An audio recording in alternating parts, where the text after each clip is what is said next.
বেঁধে রেখেছ। মা তাকে বুঝিয়ে বললেন, বিয়ে শাদীতে যা করা হয় তাই তো। শবরীর মনে খুব ব্যথা হলো যে আমার বিবাহের জন্য এতগুলো পশুর প্রাণ যাবে আমার বিবাহে। না না, আমি তা হতে দেব না। রাত্রির অন্ধকারে কি করলেন, সব পশুদেরকে বন্ধন মুক্ত করে দিলেন। সব পশুদেরকে বন্ধন মুক্ত করে দিলেন। পশুগুলোকে যখন বন্ধন মুক্ত করে দিলেন, পশুগুলো খুশি হয়েছে।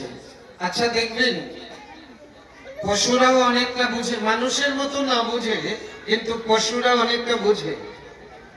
আপনি ওকে ধরতে যান, সহজে ধরা দিবে না, তাহলে সে বুঝে ধরলে তার কষ্ট হবে। আপনি একটা পশুকে সহজে বাঁধতে পারবেন না, আর জঙ্গলিদেরকে তো একেবারেই না। যারা গৃহপালিত তাদেরকে, তারা আপনার পোষ মানে, কিন্তু যারা জঙ্গলি তারা তো আপনাকে ধরা দিবে না। তাহলে ওরা বুঝে ধরা দিতে চায় না, যে মানুষের হাতে ধরা দিলে আমার কি না কি বিপদ হয়। জানেন,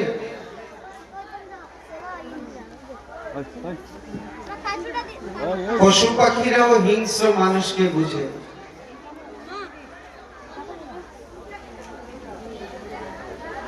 এক রাজার হয়েছে ব্যাধি, খুব মারাত্মক ব্যাধি। তখনকার দিনে তো আর ডাক্তার ছিল না, ছিল বৈদ্য, ছিল জ্যোতিষ গণক। তো বৈদ্য ডাক্তারের চিকিৎসক বৈদ্য বলছে,